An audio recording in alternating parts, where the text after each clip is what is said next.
तुम विद्वान उसको मानोगे जो फ्लावरी लैंग्वेज बोलेगा, विद्वान उसको मानोगे जो शास्त्रों के तुम्हें अर्थ सहित श्लोक बताएगा।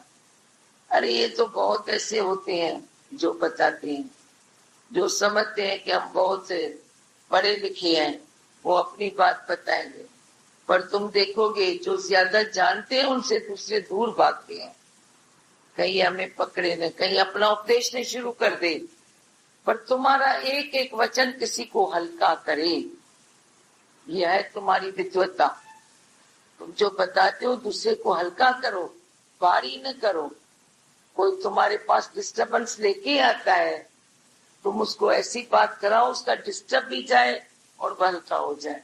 ऐसे नहीं कोई खा पी के आते, अच्छा क्या खा पी के आया, कोई बात नहीं, कोई बात नहीं, क्या हुआ, फलाना जो खाता है तो तुमने हल्का किया, ये बात नहीं है। पर ऐसी ज्ञान की बात बताओ जो वो हल्का हो जाए, तभी है बात। हाँ क्या मैंने सुनी, ये दादी बोलती है सबको बताओ, शायद एडवर्टाइज करना चाहिए क्या।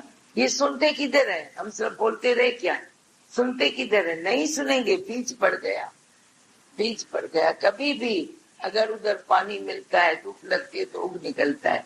वो साधारण बीज नहीं है जो सड़ जाएगा। विज्ञान का बीज तुम्हारा पक्का है, वो सड़ता नहीं है।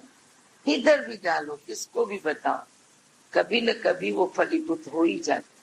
अभी 2 साल बाद वो बोलता नहीं, ये सच है। मैं जो तेरे को बताती हूँ, हमारे कितने अपोजिशन करते थे, अभी वो सपोर्ट करते हैं। जो जो अपोज करते थे वो ज्यादा सपोर्ट करते हैं, बोलते हैं सच्चे सच्चे। ऐसा सच किधर नहीं है, ऐसी बात किधर नहीं है, कैसे बोलते हैं।